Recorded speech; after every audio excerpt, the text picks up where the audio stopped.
Bonjour Monsieur Le Gaulle. Je suis Le Gall. Pardon. Je suis Charline de Spaceblog.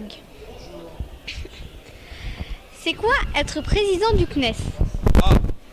Être président du CNES, c'est s'occuper du CNES, mais c'est-à-dire écouter ce que font les 2500 collaborateurs. Il y a 2500 personnes qui travaillent au CNES, qui sont toutes très compétentes, qui ont beaucoup d'idées. C'est de les écouter et puis ensuite faire en sorte que toutes les propositions qu'elles font se transforment en programmes concrets. Par exemple, quelqu'un dit, eh bien, j'aurais envie d'aller dans l'espace, il s'appelle Thomas Pesquet, puis on travaille pour qu'il puisse y aller. Voilà. D'accord. Quel est votre parcours scolaire et votre parcours professionnel? J'ai fait des études scientifiques d'ingénieur. Après, j'ai fait un doctorat. Et puis ensuite, j'ai travaillé au CNRS, au ministère de l'Industrie, dans différentes entreprises du secteur spatial. Je m'occupais de lancer des fusées à un moment, puisque pendant 12 ans, j'ai été président d'Ariane Espace. Et puis, j'ai été nommé président du CNES il y a presque 5 ans. D'accord. Quelle est la place du CNES aujourd'hui dans la conquête spatiale? La place du CNES, c'est considérable parce que les États-Unis ont un très grand programme spatial, mais la France est le deuxième pays au monde en termes de dépenses annuelles par habitant. Chaque Français, chaque année, dépense 35 € pour l'espace. Les Américains dépensent 50 €. Alors, ils sont 320 millions, nous sommes 67 millions.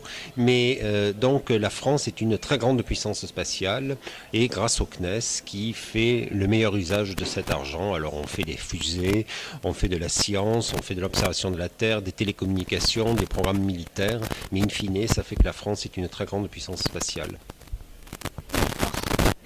Quelle est la différence entre le CNES et Ariane Espace?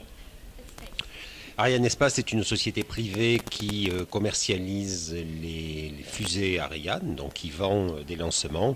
Le CNES est une agence de développement donc qui conçoit les fusées, mais qui fait bien d'autres choses, qui fait de la science. La sonde Rosetta Philae sur la comète, c'est le CNES, qui fait de l'observation, les photos merveilleuses qu'on voit prises grâce au satellite Pléiade, c'est le CNES, qui fait des télécommunications, la propulsion électrique des satellites, c'est nous, qui fait de la défense, donc le CNES, 2500 personnes, un espace un peu en croissance, c'est 10 fois plus grand, et en termes de diversité des programmes, c'est peut-être 10 ou 20 fois plus important.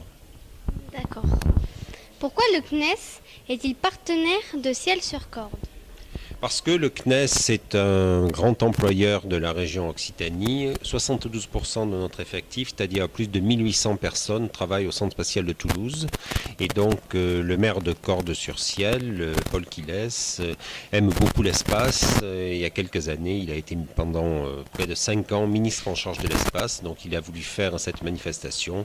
Et c'est normal que nous l'aidions dans cette manifestation, qui est d'ailleurs très très réussie. D'accord. Qu'est-ce qui est aujourd'hui mis en place par le CNES pour faire découvrir l'espace aux jeunes de mon âge? Bien, nous avons un service éducation jeunesse qui est très actif. Donc on organise des manifestations avec Planète Science qui s'appelle Espace dans ma ville. Donc on va présenter aux jeunes de différentes villes de France. Chaque année, il y a à peu près une douzaine de villes qui sont sélectionnées. On va leur présenter ce que nous faisons. Nous avons chaque année, au mois de juillet, le C-Space où des jeunes étudiants apprennent à lancer des fusées. Nous avons un service de vulgarisation scientifique et puis nous faisons des interviews comme celle-ci. D'accord. Merci Monsieur Le Gall d'avoir accepté de répondre à mes questions.